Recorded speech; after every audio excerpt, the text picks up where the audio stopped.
Je veux vous parler aujourd'hui de passer des problèmes au bonheur en double. Nous sommes tous confrontés à des difficultés et à des choses injustes. Quelqu'un quitte une relation, un revers dans nos finances. Nous tombons malades. Un homme m'a raconté comment un collègue avait été malhonnête et avait manipulé les choses. Et il a fait passer cet homme pour un mauvais élément. Le collègue a obtenu la promotion qu'il méritait. Il était tellement contrarié, pensant qu'il avait raté sa chance. Mais Dieu voit tout ce que vous traversez. Il voit qui vous a fait du tort, les mauvaises pauses, les fois où vous avez été exploité. Dieu n'arrête pas toutes les difficultés. Il ne vous évitera pas tous les problèmes. Mais il a dit dans Zacharie chapitre 9, « Si vous êtes un prisonnier de l'espérance, je vous rendrai le double. » Quand les problèmes arrivent, au lieu d'être contrariés, ayez une nouvelle perspective. Cela vient de vous qualifier pour le double. Cette mauvaise pause ressemble à un revers, mais en réalité, elle vous prépare à sortir avec 2 fois ce que vous aviez avant. 2 fois plus de joie, 2 fois plus de ressources, 2 fois plus d'influence. Dieu ne vous sort jamais de la même manière. Il fait payer à l'ennemi le fait d'avoir apporté la difficulté. Quand vous comprenez ce principe, vous ne vivrez pas dans l'amertume. Quand les gens vous font du tort ou abandonnent vos rêves parce que quelque chose d'injuste se produit, vous savez que cela vous prépare à quelque chose de plus grand. Ce collègue qui vous a laissé de côté, il pensait vous faire du mal. Il ne se rend pas compte qu'il vous a rendu service. Il vient de vous qualifier pour le double. Sans ce revers, vous ne verriez pas la bénédiction et la faveur que vous allez voir. Ou cette porte qui s'est fermée, le client que vous avez perdu, l'ami qui vous a trahi. Oui, c'est douloureux. Aucun d'entre nous n'aime ça. Mais au lieu de vivre découragé, essayez une nouvelle approche. Seigneur, je te remercie car le double arrive. Merci de me faire sortir meilleur qu'avant, plus fort, plus sain, promu, augmenté. Dieu a dit qu'il vous rendrait le double. Mais il y a une condition. Si vous êtes un prisonnier de l'espérance, c'est une analogie intéressante. Un prisonnier signifie que vous êtes captif. Vous ne pouvez pas vous en échapper. Je devrais être découragé par ce que je traverse. Mais je crois toujours que Dieu est sur le trône, qu'il transforme les choses à mon avantage. Cette maladie n'a pas l'air bonne. Les experts médicaux ont dit que je n'allais pas guérir, mais je crois toujours en Jéhovah. Rapha, le Seigneur, mon guérisseur, me rend la santé. Mon enfant est hors de contrôle. Aucun signe d'amélioration. Mais je sais, moi et ma maison, nous servirons l'Éternel. Mes enfants sont puissants dans le pays. Voilà ce que signifie être un prisonnier de l'espérance. Vous êtes enfermé. On ne peut pas vous en dissuader. Vous louez quand vous pourriez vous plaindre. Vous remerciez Dieu quand vous ne voyez aucun signe. Vous parlez comme si cela allait arriver alors que rien ne s'améliore. Et dans la vie, vous allez être prisonnier de quelque chose. Prisonnier du doute, prisonnier de la honte, prisonnier du découragement. Sortez de ces prisons. Dieu cherche des prisonniers d'espérance. Des gens qui ne s'effondrent pas quand les problèmes arrivent. Des gens qui continuent à croire, à louer, à s'attendre, sachant que les problèmes les préparent au double. Eh bien, Joël, je ne pense pas que cela arrivera un jour pour moi. Vous ne savez pas ce que j'ai vécu. L'ennemi aimerait que nous soyons prisonniers du doute, pensant que nous sommes coincés. Prisonniers de la honte. J'ai fait trop d'erreurs. C'est pourquoi je ne m'attends à rien de bon. Un prisonnier de l'amertume. Ils m'ont blessé, ils m'ont quitté. Le problème, c'est que vous êtes dans la mauvaise prison. Dieu veut vous rembourser. Il veut vous donner de la beauté. Pour ces cendres, faites en sorte que le reste de votre vie soit si gratifiant que vous ne pensiez pas à ceux qui vous ont fait du tort. Vous ne vous concentrez pas sur les douleurs du passé. Mais vous devez vous libérer de cette prison de la défaite, de l'amertume, de l'apitoiement sur vous-même et devenir un prisonnier de l'espérance. Dieu, je sais que tu ne m'as pas amené jusqu'ici pour m'abandonner. Je crois que mes derniers jours seront meilleurs que mes premiers jours, que ces problèmes me préparent à de nouveaux niveaux de ma destinée. Peut-être avez-vous eu une enfance difficile. Vos parents n'étaient pas là. Il y avait beaucoup de dysfonctionnements. Vous pourriez vivre dans l'amertume en pensant que vous êtes désavantagé. Pourquoi n'ai-je pas été mieux élevé? Cela va limiter votre vie. Ayez une nouvelle perspective. Ce dysfonctionnement vous a qualifié pour le double. Ne restez pas assis négativement. Dieu a quelque chose de grand pour votre avenir. Il va compenser ce que vous n'avez pas eu. Pas seulement là où vous auriez dû être si tout était normal et sain, mais à cause de ce désavantage, il va faire 2 fois plus. C'était censé vous retarder, mais Dieu va l'utiliser pour vous préparer, pour vous propulser, pour vous favoriser, pour vous emmener là où vous n'aviez jamais imaginé. Dieu veut faire de vous un trophée de sa grâce. Non seulement vous faire sortir, mais vous faire s'épanouir, voir la faveur, de grandes opportunités, de grandes relations. Maintenant, faites votre part et donnez-lui quelque chose sur quoi travailler. N'ayez pas une mentalité de désavantage. Ayez une mentalité double. C'est ce qui permet à Dieu de se manifester dans votre vie. Les Israélites avaient été captifs à Babylone pendant de nombreuses années et n'étaient pas autorisés à rentrer chez eux. Ils avaient toutes ces déceptions et ces difficultés. Leurs ancêtres avaient été en esclavage, tellement maltraités. Maintenant, le même esprit de défaite et de désavantage était sur eux. Le prophète Zacharie est arrivé alors qu'ils étaient prisonniers de guerre. Il leur a dit, « Si vous êtes un prisonnier de l'espérance, Dieu vous rendra le double. » Imaginez le combat qui se déroule dans leur esprit. Il dit, « Soyez un prisonnier de l'espérance. » Mais regardez ce que nous avons traversé.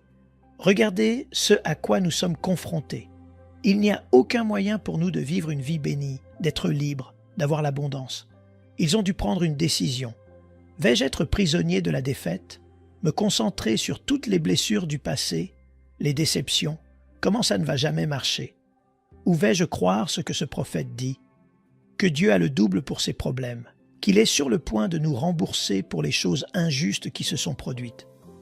Ils ont changé leur état d'esprit, passant d'un prisonnier de la défaite à un prisonnier de l'espérance. Ils ont vu Dieu les emmener là où ils n'avaient jamais rêvé, comme les Israélites. Vous avez peut-être eu plus que votre part de problèmes, de déceptions et de personnes qui vous ont fait du tort. Dieu vous dit ce qu'il leur a dit, sur le point de restaurer le double.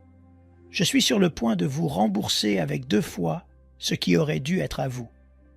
Mais il y a une exigence. Vous devez vous débarrasser de cette mentalité de survie et avoir une mentalité double. Au lieu d'être prisonnier du doute, passez à un prisonnier d'espérance. Croyez que Dieu est à l'œuvre, que ce qui est destiné à nuire, il le transforme à votre avantage. Que ces problèmes vous préparent à sortir avec 2 fois ce que vous aviez avant. Si vous luttez contre l'anxiété, la dépression, les pensées vous diront que c'est permanent, ça ne va jamais changer. Ne croyez pas ces mensonges, cette attaque vous prépare au double. L'ennemi avait l'intention d'arrêter votre but, de repousser vos dons, garder votre personnalité de briller. La bonne nouvelle, c'est que ça va se retourner contre lui. Dieu va l'utiliser pour vous emmener plus loin que si cela ne s'était pas produit ou la porte qui s'est fermée dans votre entreprise. Ce contrat n'est pas passé. Cela ne vous retarde pas, cela vous prépare. Dieu ne l'a pas permis parce qu'il a quelque chose de bien plus grand, de bien meilleur. Le double arrive, le double des ressources, le double de l'influence, le double de la faveur. Quand nous essayons d'acheter un terrain pour construire un nouveau sanctuaire, nous avons trouvé ce terrain de 100 hectares juste à côté de l'autoroute. Ça semblait parfait. C'était à environ 3 kilomètres de notre ancien emplacement. J'ai rencontré le propriétaire et il m'a dit que la propriété était à vendre depuis 20 ans et qu'il n'avait jamais reçu une seule offre. Je savais que Dieu l'avait gardé pour nous. Il a dit, « Joël, vous n'avez pas besoin de signer le contrat tout de suite. Vous pouvez faire vos dessins préliminaires pendant que nous préparons les documents. » 2 mois plus tard, nous sommes allés à son bureau pour signer le contrat. Nous avions rendez-vous à 8 heures. Nous sommes arrivés à 7h45. Sa secrétaire est sortie et a dit « Je suis désolé, le propriétaire a vendu le terrain hier soir. » Je n'en revenais pas. Il m'a donné sa parole, puis l'a vendu juste sous notre nez. J'étais tellement déçu. Il n'y avait plus de grand terrain, Nous avions cherché partout. On avait l'impression d'être coincés. Je suis rentré chez moi et j'ai dit à Victoria à quel point c'était grave, comment cet homme nous avait fait du tort et comment il n'y avait aucun moyen pour nous de grandir. Elle a dit « Écoute-moi bien, Joël, Dieu est toujours aux commandes. Il sait ce qu'il fait. Nous n'allons pas nous décourager. Nous allons faire confiance qu'il a quelque chose de mieux en réserve. » Elle a commencé à prêcher un de mes messages. Je ne voulais pas entendre ça. Je voulais être déprimé. Je voulais entrer dans cette prison d'apitoiement. « Dieu, où es-tu » Ce n'était pas juste. Victoria disait « Non, nous allons être prisonniers de l'espérance. » 6 mois plus tard, un ami a appelé, a dit que l'équipe de basketball des Houston Rockets quittait le centre compact et que nous devrions essayer de l'acheter. Quand j'ai entendu ça, quelque chose s'est réveillé en moi. C'était plus que ce que je pouvais imaginer. Par la grâce de Dieu, les choses se sont mises en place.